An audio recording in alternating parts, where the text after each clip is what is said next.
Eu tenho a alegria de saudar-vos com a paz do Senhor Jesus. Eu queria tirar esse microfone. Parece que ainda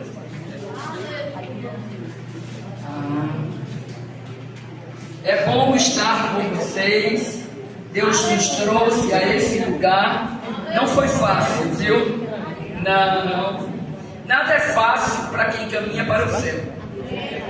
Tudo tem um preço. Aleluia. Começando pelo preço da nossa salvação. Amém. Amém. Vou botar uma aqui que não cabe. Pronto, obrigado. A Bíblia diz que a gente tem que cuidar da nossa salvação. Não é assim? Então, tudo tem um preço. Eu quero que você saiba que eu sou feliz por servir a Jesus. Eu sou Vandira. Eu sou casada há 44 anos com o mesmo homem, Anchieta Cardoso. Eu tenho 3 filhos, 7 netos, e toda a minha casa serve ao Senhor Jesus. Vai embora, moça. E nós passamos 18 anos na linha de frente da obra missionária. Então, no meu sangue, nas minhas artérias, não corre sangue vermelho normal. Nas minhas artérias corre sangue missionário. Não existe ex-missionário. Uma vez missionário, missionário para sempre. E há 2 coisas que eu gosto de fazer no ministério. Eu gosto de falar para mulheres. E eu fico bem feliz quando eu encontro um bocado de mulher assim, belas. Amém? Mulher crente é bonita. Eu não sei você, mas eu admiro as mulheres crentes que se parecem com Jesus. Que o rosto brilha, que não importa a luta, importa que você anda de cabeça levanta. Aleluia. Pode tudo estar desandado, pode a dor ser bem grande, mas se você tem Jesus, você tem esperança, você tem alegria, você tem gozo, você tem força, você tem paz no meio da tormenta, porque a Bíblia diz que a alegria do Senhor é a nossa força. Então não é um conto de autoajuda. A vida, olha, eu não gosto de livro de autoajuda. Eu não me lembro que eu tinha lido um livro de autoajuda. Não, eu não preciso de livro de autoajuda. Eu preciso da Bíblia. Outra coisa que eu quero que você escute: não tem evangelho sem cruz. Não tem evangelho sem tribulação. Não tem evangelho sem lágrimas. Não existe. Senão não é o evangelho de Jesus. Se for tudo bonzinho, tem alguma coisa errada da nossa parte. João Wesley dizia, ele morreu com 82 anos. O pregador que abalou a Inglaterra e os Estados Unidos também. E ele dizia o seguinte: no dia que passam, nos dias que se passam 2 dias sem que me joguem ovos quando eu estou pregando, tem alguma coisa errada. Eu estou pregando um evangelho que agrada a eles, e quando agrada ao mundo é inimigo de Deus. Por quê? Porque a Bíblia vai dizer: no mundo tereis aflições. Não diz assim? Não diz assim, você vai ter só coisa boa. E não, querida. Coisa boa só quando a gente chegar no céu. E todo mundo quer ficar na terra uns dias e mais, né? O céu é bom, mas ninguém quer ir para lá agora. Só no arrebatamento da igreja. Todo mundo diz: eu não vou morrer, vou no arrebatamento. Por quê? Porque crê no arrebatamento Bendito seja Deus, porque tem medo de morrer, porque não quer morrer, não quer deixar. Esse é o Evangelho. O Evangelho de Jesus lhe traz alegria, lhe traz gozo. O Evangelho de Jesus faz você sorrir no meio da dor, faz você cantar. Às vezes não sai a voz, mas você canta na mente. Às vezes você não tem força para se dobrar, mas você ora lá, teso em cima da cama, você diz: Jesus, eu te agradeço. Eu posso não entender, mas eu te agradeço. Eu posso não saber o resultado de amanhã, mas hoje eu te agradeço, porque a tua presença está comigo, e a Bíblia diz que a presença do Senhor nos traz descanso. Então vamos embora. É fácil? É não, mas é glorioso. E 50 anos de círculo de oração, meu Deus, é uma história. Hoje está tudo bonito, uma igreja bonita, uma farda bonita, todo mundo bonito. Lembra-se dos pioneiros. Lembrem-se há 50 anos como era isso aqui. Há 50 anos como elas começaram, se tinha essa cerâmica, se tinha esse tapete vermelho para desfilar. Vou contar uma história do tapete vermelho. Nós fomos receber uma vez uma igreja, eu, Anchieta e os meninos. E eles eram pequenos. Samuel, esse que veio dirigindo, é o mais velho. Depois eu tenho uma menina de 39 anos, e o outro de 38 anos. Então era Filipe, o mais novo. E aí quando chegamos na igreja, o tapete, meu Deus, o tapete vermelho, a igreja é bem grande, e aí o tapete vermelho, para a família entrar. Aí Filipe, quem conhece Filipe sabe, Filipe é o cara, gente, o mais novo. Filipe olhou para mim e disse: mãe, vou entrar pelo tapete vermelho. Eu digo: vai, meu filho, agora por favor se comporte. Ele era pequenininho, ele tinha 10 para 11 anos, era pequeno. Quando ele entrou, gente, ele na frente, eu e o pai e os outros dois de lado, pois ele foi caminhando dentro da igreja e acenando para os irmãos. Amém. Hoje esse menino tem 38 anos, mas continua do mesmo jeito, viu? Eu pensei que quando ele crescesse ele melhorava, mas ele não melhora não, ele só quando chegar no céu, né? Só quando receber o corpo glorioso.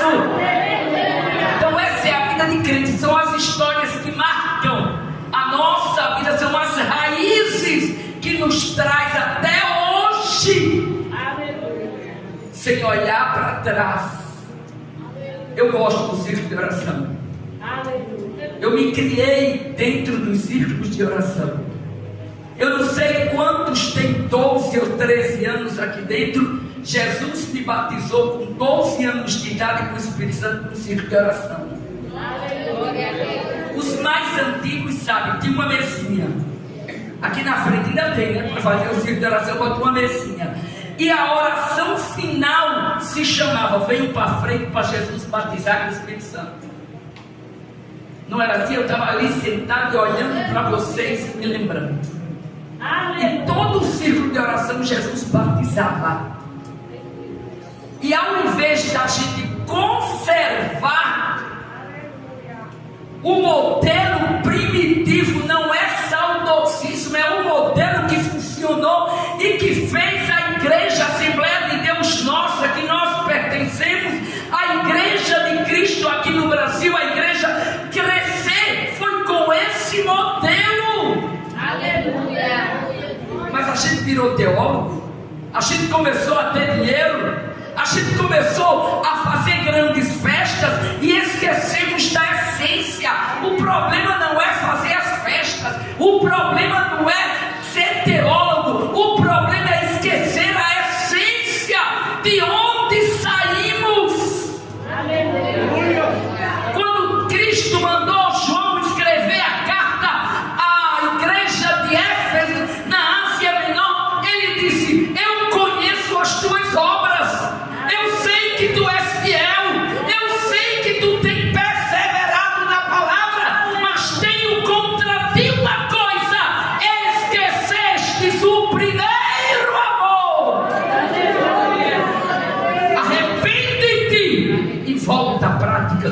veio, amor. Num círculo de oração como esse, assim, Jesus me batizou no Espírito Santo. Eu tinha 12 anos. Faz muitos anos, viu? Porque eu já tenho 65. Aí, quando eu entrei na escola, no ginasial famoso do nosso tempo, eu tinha uma prancheta. Sabe o que é prancheta, né? Dessas de mais, sabe o que é prancheta? Cadê? Pronto, exatamente. Olha. Menina, essa daqui é do meu tempo. Uma prancheta assim como essa. Aqui atrás da prancheta, escutem, todo mundo quer as bênçãos, mas ninguém quer pagar o preço. Todo mundo quer os aplausos do auditório, mas ninguém quer estar por detrás das cortinas. Aqui na prancheta eu tinha um horário pegado dos círculos de oração de Natal. Não eram muitos, né? Gente, isso faz 50 anos. Meu Deus, eu nem acredito. E aí, quando eu tinha aulas vagas de tarde na escola, eu procurava o círculo de oração mais perto.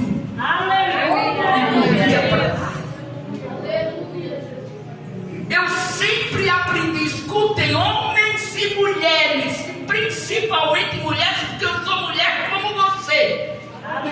Eu sempre tive consciência de que eu dependo dele. E sem ele, eu não posso viver. Eu posso viver, eu estou vivendo sem pai e mãe. Faz tempo que meu pai e minha mãe morreu.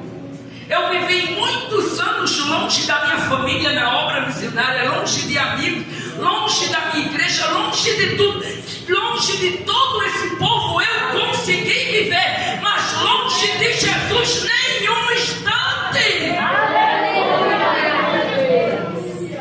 Desce a casa do oleiro. É o tema que vocês escolheram. Jeremias capítulo 18 e o versículo 2. Ele começa no versículo 1 dizendo: esta é a palavra do Senhor que veio a Jeremias dizendo: desce a casa do oleiro e ali ouvirás a minha voz.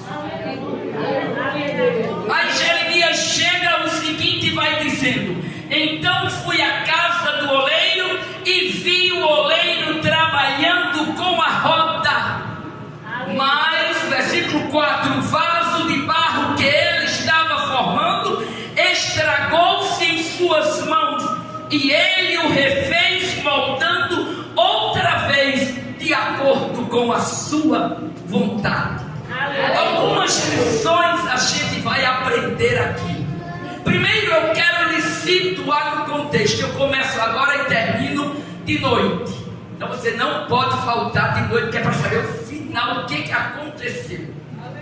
Jeremias foi profeta de Judá, o reino do sul. A Síria tinha levado o reino do norte cativo. Isso no ano de 722 foi embora Israel pelo domínio assírio, pelo império assírio, mas Deus reservou ainda Judá. As duas tribos, Judá e Benjamim, ficaram como reino do sul, cuja capital era Jerusalém, e que eu tive o privilégio, esses dias justamente que o Ivonete está aqui, nós tivemos o privilégio de caminhar pelas ruas de Jerusalém. Aleluia. É bom ser crente. Ser crente é uma realidade.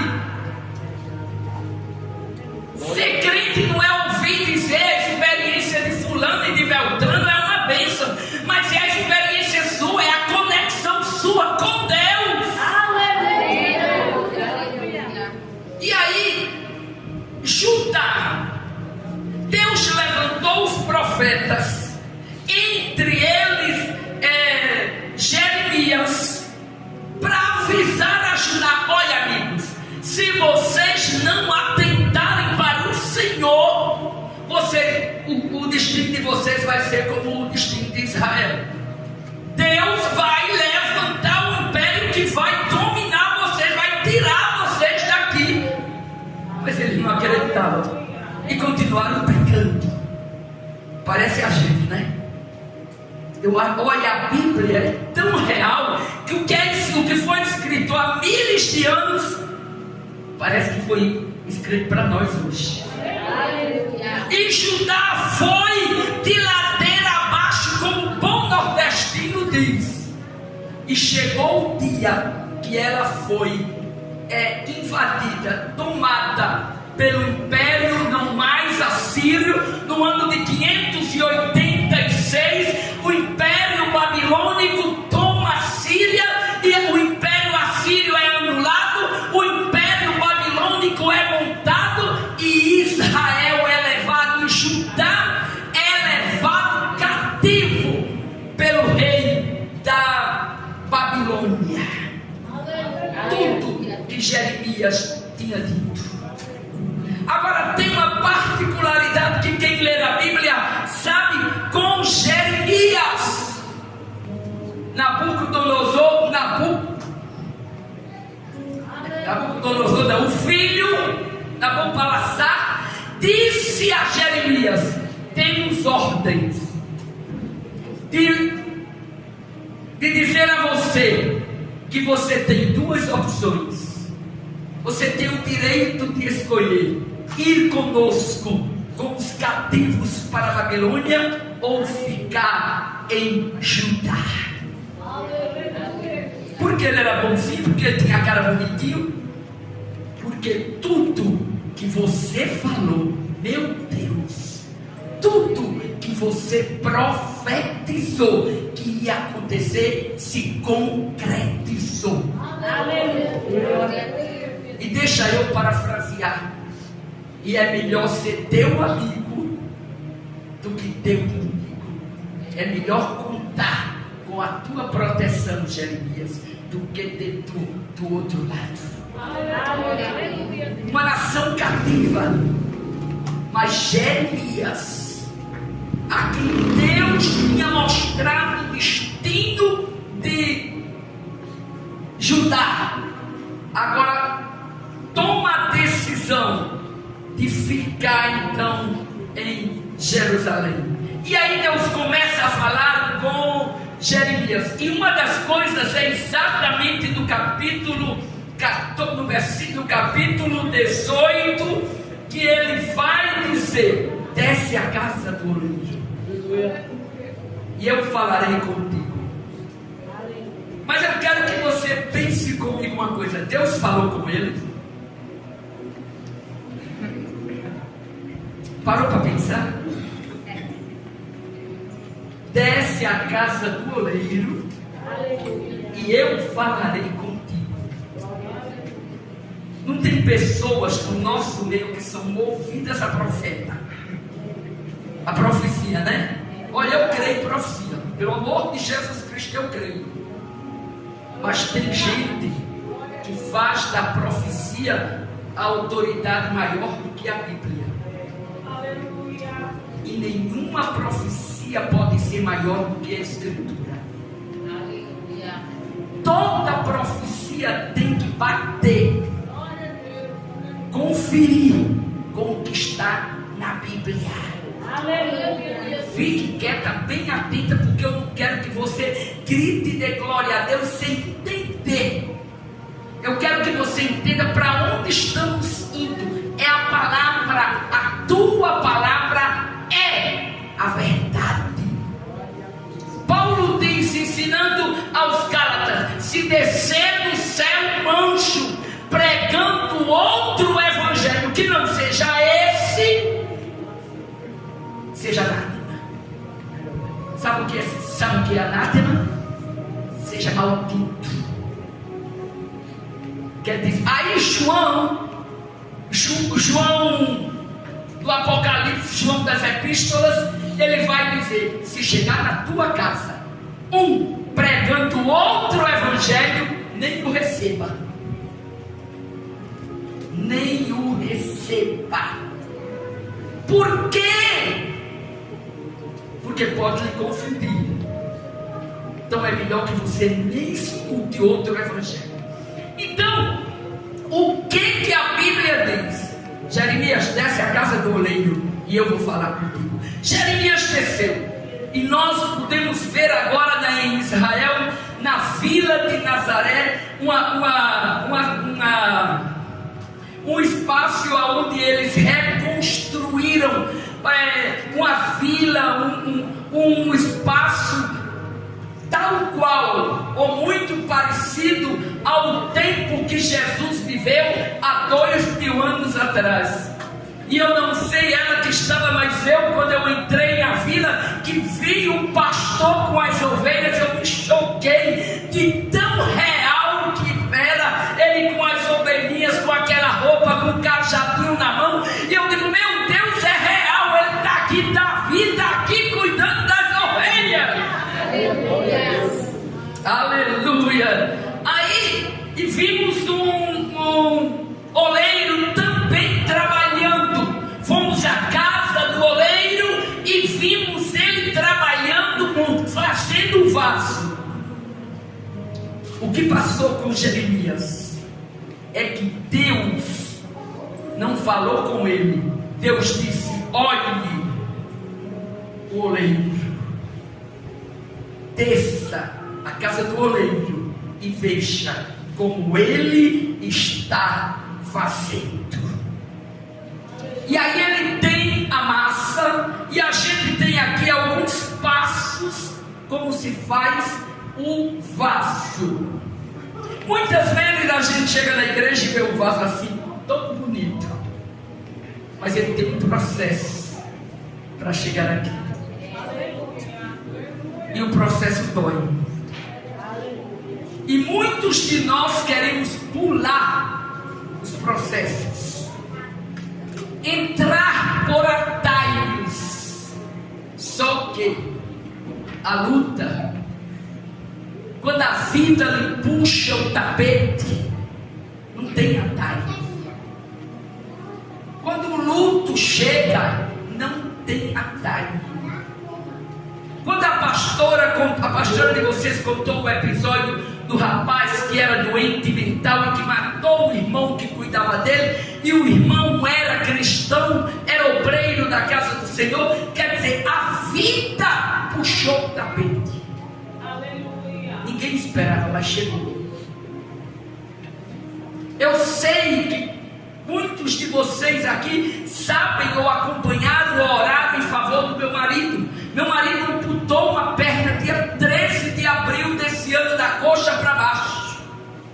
Não é diabético, mas teve uma trombose arterial na perna direita e ficou sem a perna. A vida puxa o tapete. A gente tem medo quando os outros puxam o tapete da gente, né? Fulana tomou o meu lugar, fulana não me vê. Não, vamos crescer, porque isso faz parte da nossa caminhada para o céu. É hora de sermos maduros e enfrentarmos os desafios da vida de cabeça levantada e olhos postos em Cristo, autor e consumador da fé. Ninguém enxerga nada de cabeça baixa. Ninguém enxerga nada andando curvado. Para que você veja o horizonte, você tem que levantar a cabeça, levantar os olhos e ver as campinas do Jordão de um lado e de outro, e acreditar que você vai passar. O Jordão pode estar cheio, as ribanceiras bordando de água, mas você vai passar no nome de Jesus. Mas o que passa é que nós estamos sendo crentes superficiais,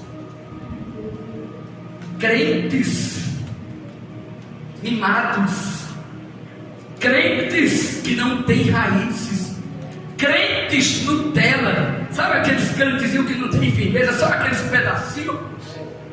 Crente que não gosta de orar, crente que não vem ao círculo de oração, crente que não assiste à escola dominical, crente que não gosta de culto de doutrina, crente que vai atrás de movimento e esquece que o único movimento ele consegue prostrar aos pés do Mestre.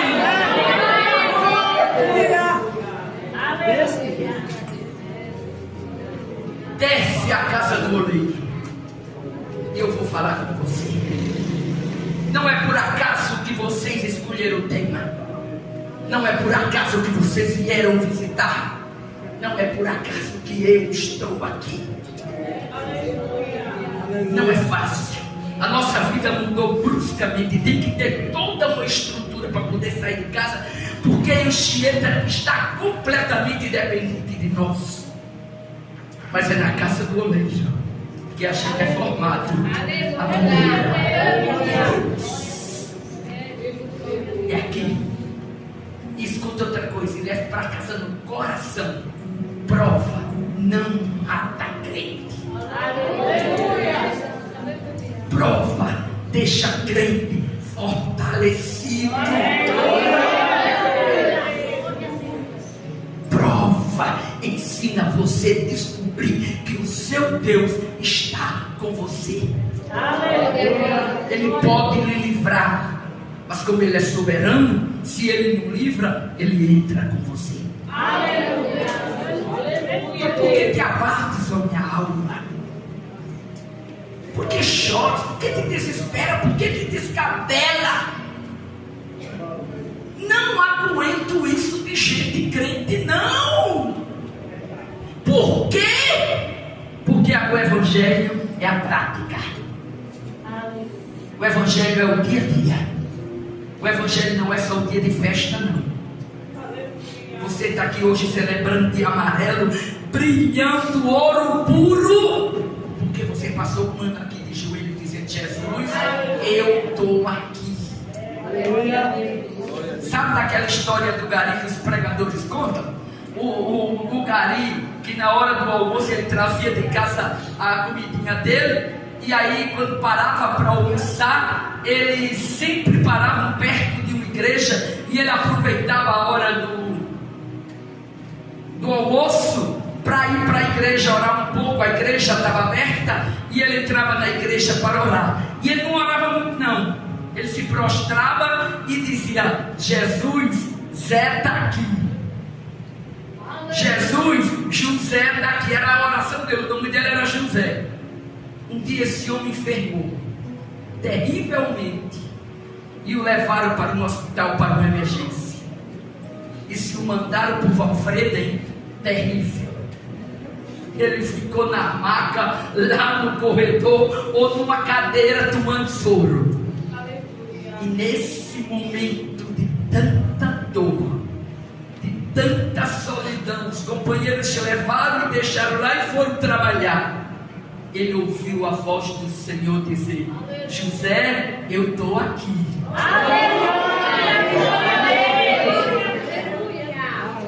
Acreditai-vos. Então o que o oleiro faz? A Bíblia diz que você foi à casa do oleiro e via ele trabalhando na roda. Com a roda, ele tem duas maneiras de fazer o vaso. Ou ele faz só com as mãos moldando, ou ele faz com a roda. E eu conhecia só de ouvir dizer, mas agora a gente viu a roda. A roda, ela tem um prato grande assim em cima, onde ele bota o barro. Depois ela tem outra roda embaixo com um motor. As mais modernas têm motor, as antigas ele vai girar com o pé, mas ele é tão afinado que ele gira tanto que parece que tem um motor. E à medida que vai girando, a roda de cima, o prato vai girando com muita rapidez, e ele vai moldando o vaso com as mãozinhas dele. O que acontece? Primeiro, barro age, não é do jeito que o barro vem que vai ficar. Venha como você está, mas no preparo as impurezas vão saindo. Reclamar, murmurar, dizer que é coitadinha, dizer que é sofredora, dizer que os filhos são os piores, que o marido, que a esposa. Não tem crente que só reclama, porque ainda está cheio de impureza do barro, ainda não se deixou trabalhar pelas mãos do oleiro. Aí ele vai tirando as impurezas e amassando. Por que vai tirando as impurezas? Quando a gente cata feijão, escolhe feijão, a gente não tira as impurezas? Mas eu não sei se vocês já descobriram, mulheres, e alguns homens que também cozinham, a gente bota de molho, por mais que a gente cata, quando a gente bota de molho ainda aparece. Elas sobem, né? Parece que estão escondidas lá por baixo. Aleluia! Assim é a nossa vida. Parece tão lisinho, parece tão bonito, mas ainda tem umas impurezazinhas. E à medida que o oleiro vai molhando e amassando, ele vai sentindo e vai tirando. Então não se queixe. Você está sendo preparada pelas mãos do oleiro. E essa era a lição que Deus estava dando a Jeremias. Presta atenção, Jeremias, porque isso é o que eu vou fazer com a casa de Judá. Aleluia. Outra coisa que acontece, quando ele tira as impurezas, duas coisas acontecem. O barro fica macio e fácil de modelar. Regentes, dirigentes, pastores, não tem ovelhas que são fáceis da gente trabalhar? Eu pastoreei, nós fundamos uma igreja, mas a igreja cresceu tanto que teve que pastorear. Durante 18 anos formamos líderes, ensinamos, aconselhamos, fizemos muitas coisas. Então tem uns que entravam no gabinete pastoral e já contavam história bem bonita. E eu olhava para a cara dele e dizia, o Espírito Santo dizia, é mentira, ainda está cheio de impureza esse barro. Banhada de lágrimas. Não é verdade. Por quê? Porque não se deixou moldar pelo Senhor. Eu não quero que você diga para ninguém. Eu quero que você diga para você. Olhe para dentro de você e diga, meu Deus, o que eu ainda tenho de impureza que preciso que hoje, nessa festa, o Senhor me molde, o Senhor me limpe e me deixe maleável, fácil de ser trabalhada, de ser trabalhado pelo teu Espírito Santo. E precisa tanto tirar, porque mesmo que ele esteja com a roda, são as mãos que vai moldando o vaso na maneira que o oleiro quer. Depois da modelagem, ele coloca o barro na roda. Depois que ele amassou todinho, tirou tudo, está maleável, está fácil de trabalhar. Aí ele diz, é hora de vir para a roda. Aí, queridos, é que a coisa aperta. Quando a gente passa uma luta, que a gente tem vitória, glória a Jesus que me deu vitória. Não sei se você pensa como eu. A próxima vai ser maior. Aleluia. Está tudo sereno. Você diz, Jesus, me ajude por caridade, porque eu sei que vem chumbo grosso por aí. Quando meu marido foi para o hospital, gente, Normal, ele saiu para casa de uma amiga. Vou tomar um café com uma amiga, irmã. Vou tomar um café com Betinha, que é amiga. Meu marido não vá, que eu preciso do carro às 7 horas para ir para o acampamento de jovens que eu ia ministrar. Não, eu chego antes.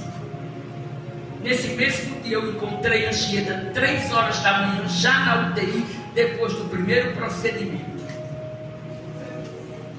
Então, é luta atrás de lutas. Mas aí você está maleável. Aí começa a dar pressão. A roda vai dando pressão, apertando.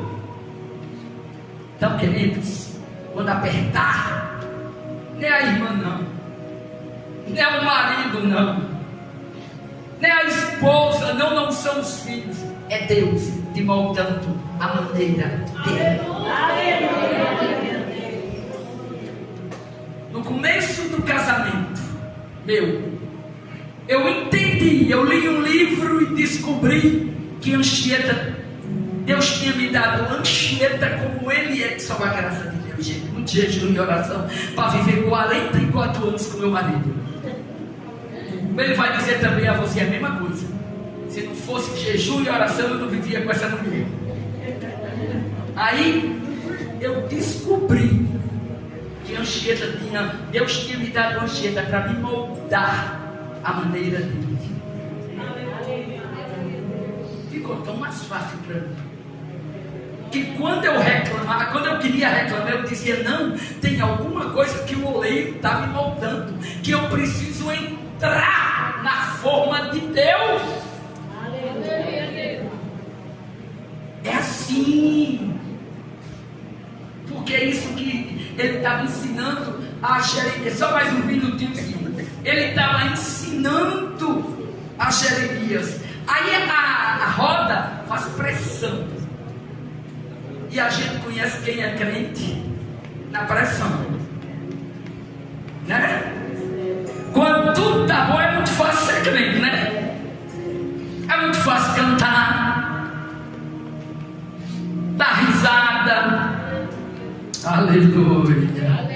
Mas tem um marido na UTI, entubado, e você decidir: eu não posso dar vida a ele, eu tenho um compromisso na cidade de Alto do Rodrigo com as mulheres, e eu vou ministrar no nome de Jesus. Aleluia. Sou mais crente do que vocês? Só não, pobre de mim. Sou mais forte do que vocês? Não. Mas eu conheço a fonte da fortaleza como você. E chegou a hora de você mostrar quem você é na pressão. No meio da pressão de Jó, a mulher dele disse: ele amaldiçoa teu Deus e morre. Aí ele diz: ele é verdade, né, mulher? Tu tem razão. Ele já me tirou tudo mesmo, já estou pobre, já tirou filho, já tirou fazenda, meus empregados, tudo, não tenho mais nada, não tenho respeito de ninguém, é verdade. Não! Ele disse: ainda que ele me mate, eu esperarei.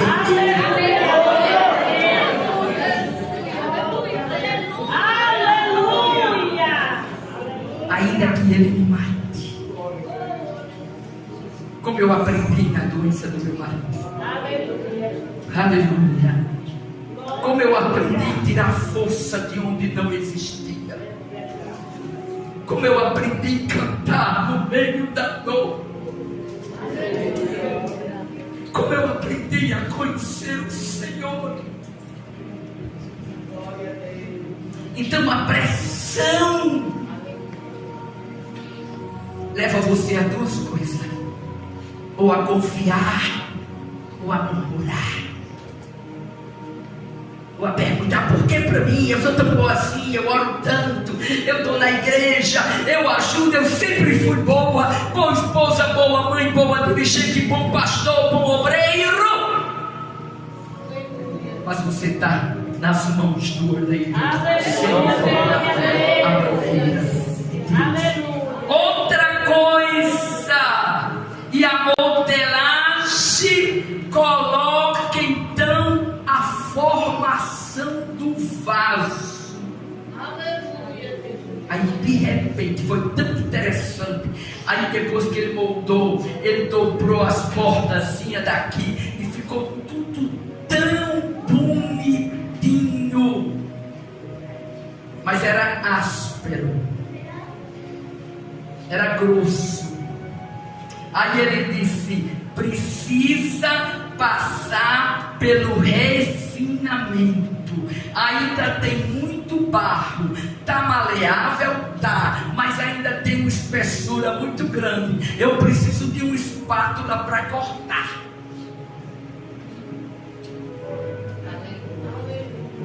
Está se achando muito grande, está se achando muito santo, está se achando muito poderoso. Aí ele diz: não, precisa de uma espátula. Espera aí que eu vou te dar uma paradinha aqui. Quando meus filhos sofreram um acidente terrível, eu tinha 3 anos na obra missionária, o ônibus deles se chocou com um caminhão de arroz. Eles vieram à fronteira do Brasil, e aí o ônibus que eles iam se chocou com um caminhão de arroz com palha ainda, e o motorista morreu porque se desprendeu da gandola um pedaço da carroceria, entrou de ônibus adentro. O motorista morreu, e um amigo que ia sentado na cadeira junto com esse meu filho que está aqui comigo, morreu também porque a madeira pegou na cabeça, cortou a cabeça do menino, passou e cortou o rosto de Samuel. Se você olhar bem perto da cara de Samuel, você vai ver que ele tem a marca. Cortou o rosto de Samuel, mas o Senhor disse: até aí tu vai. Até aí tu vais. 3 anos de obra missionária. E aí, depois de todo o processo, outra vez eu conto a vocês o que eu quero dizer. Quando a gente veio ao Brasil buscá-los, estar com eles, ele teve entre a vida e a morte de Samuel, mas Deus deu vida, e aí está Samuel, para a glória do nome de Jesus Cristo, servindo ao Senhor. Quando voltamos à Venezuela, uma mulher, me encontro com ela uma tarde, ela pergunta como estão as crianças, e eu digo que estão bem, tudo. Samuel já estava com a gente, já tinha recebido alta e tudo. Ela olha para minha cara sincera, bem furiosa, e diz: você sabe por que aconteceu isso com seu filho? Eu digo: sei não, mas eu acho que o motorista da gandola dormiu e avançou a pista do outro lado, o lado que viu o ônibus. Ela disse: não, é porque você não quis ir para o trabalho de oração que o Senhor mandou você fazer comigo. Você sabe disso, assim, com ele apontando para a minha cara. Eu olhei para a cara dela e disse: esse não é o meu Deus, não, esse é o seu. Meu Deus não é ruim assim, não. Não, esse é um Deus monstro. Não, a Bíblia diz que o meu Deus é um Deus misericordioso e justo, e que não leva em conta o tempo da nossa ignorância, senão estávamos fritos. O que era que acontecia com isso? Ela se dizia profeta e queria cheiro em toda a igreja onde ela se congregava, mas para cima de mim não. Isso foi o acidente da vida. O motorista dormiu e entrou na pista do outro lado. Deus podia ter livrado? Podia, mas quando você chegar no céu, pergunte a ele por que ele não livrou. É simples assim, minha gente. Vamos deixar de complicar a vida cristã. Vamos deixar de procurar o que não existe. Vamos viver na graça, na fidelidade e no amor de Deus para as nossas vidas. Então ele corta essas coisas. Está muito grande. Ora, aí passa na cara de filho, aí passa na cara de marido, aí passa na cara da amiga. Você não ora, você não jejuma. Eu sim é que oro. Está precisando do cortezinho do mestre, viu? Está precisando ser aparado. As suas arestas estão grandes demais. e ele pega a espátula, e ele pega a lixa e vai moldando o vaso. Depois ele pinta, e depois que ele pinta, ele leva o vaso para o cozimento. Aí bota no fogo a uma temperatura altíssima. Ele passou o verniz, pintou o verniz bonitinho. Agora vai para o forno. E a temperatura é bem alta, viu? E eu quero ver agora você estalar lá dentro. Tem como sair não. Você vai viver o processo do aquecimento, do fogo do Espírito. Para quê? Aleluia. Acabei de dizer a você que Deus não é ruim. Deus é justo. Aleluia. Tudo que o homem semear, este colherá. Eu tenho medo da lei da semeadura. Eu tenho medo, não, eu tenho temor. Ela é verdadeira. Com a medida que você mede, como ela você será medida. Como você quer que lhe trate você aos outros. Por que a gente faz exatamente o contrário? Que é a resposta. Porque a gente ainda não foi para o forno do cozimento. Glória a Deus. Aleluia. Eu, se fosse você, dizia a ele: me bote hoje no forno do cozimento. Porque não é que ele seja malvado, ou porque ainda já passou por tanto processo, foi amassado, foi cortado, foi tanta coisa, por que ainda tem que cozer?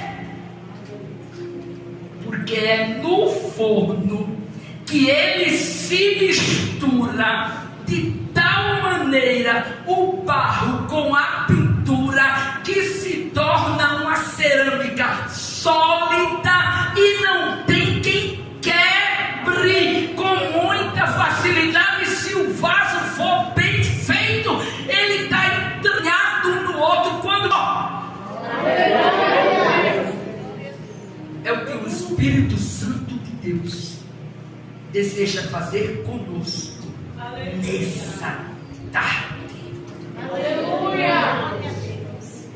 Depois a gente vai continuar de noite, mas eu quero dizer mais duas coisas. Só depois que o vaso sai. Quando eu estava lá na Vila de Nazaré, vendo todo o processo do oleiro fazendo barro, eu estava com o texto de Jeremias na cabeça. Depois que ele sai do forno e que esfria, aí ele vai ser adornado, pintado como você quiser. Agora essa pintura de adorno. Aí esses são os dons espirituais que o Senhor lhe dá.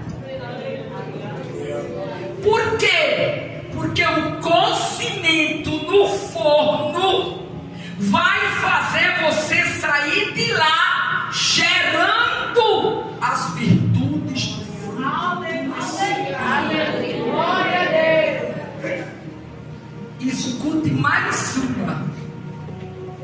Ter todos os dons espirituais você não tem que ter. A Bíblia não lhe manda você ter todos. Não.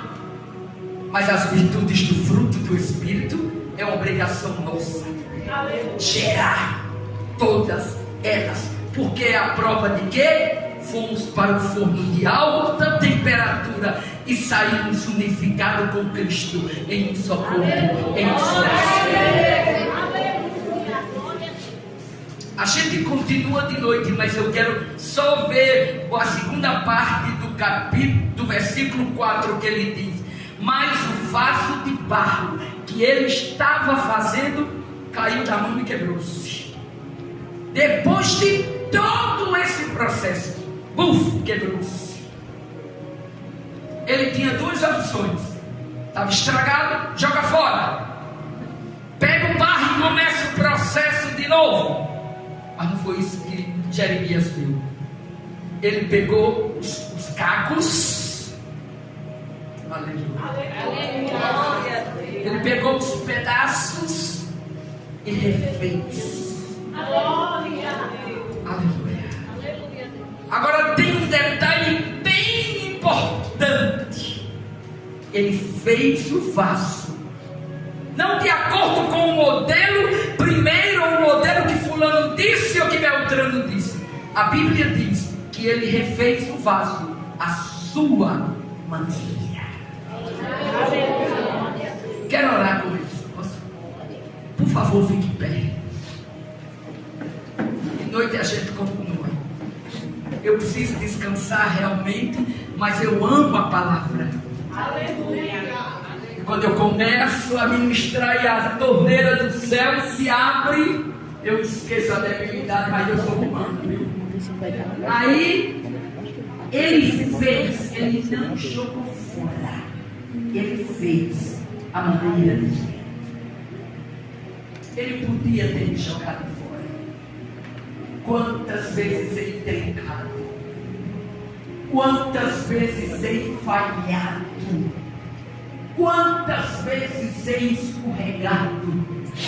Ele podia ter desistido de mim, mas ele disse: não, venha para cá, eu vou lhe amassar, porque ainda tem arestas para aparar em você, e vou lhe fazer a minha maneira. Aleluia! Está disposta nessa tarde? Vamos cantar com vocês o hino 577, em fervente oração. Dê o microfone a quem canta, porque eu não canto nada. Vai lá, meu santo. Dê aí o microfone a quem canta. É esse que eu estou vendo. Aleluia. Bom, dê aí, leve aí. Leve aí. Enquanto arranja um pedestal, todo mundo sabe. Eu quero fechar aqui. De noite a gente vai seguir com as lições que esse texto tem para a gente hoje. Olha para mim agora.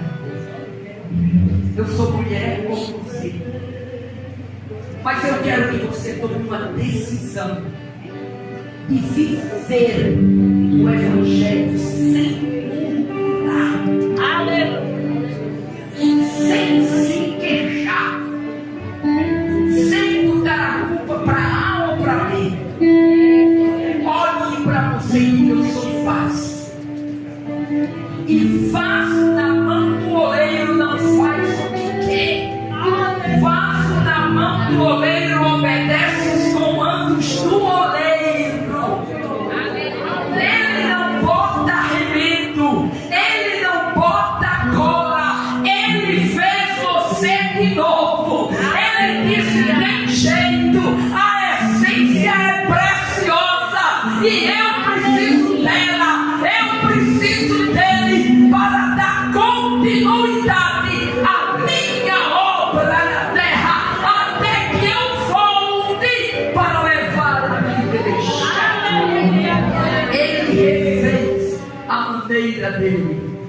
Cante comigo: 50 anos de oração.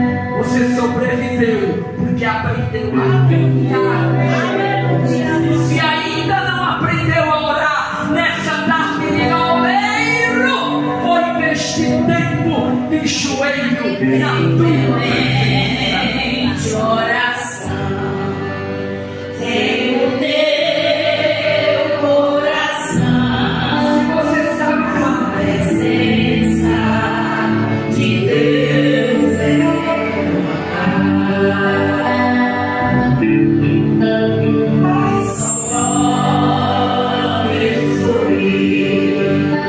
o que está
Que os nossos corações se abram para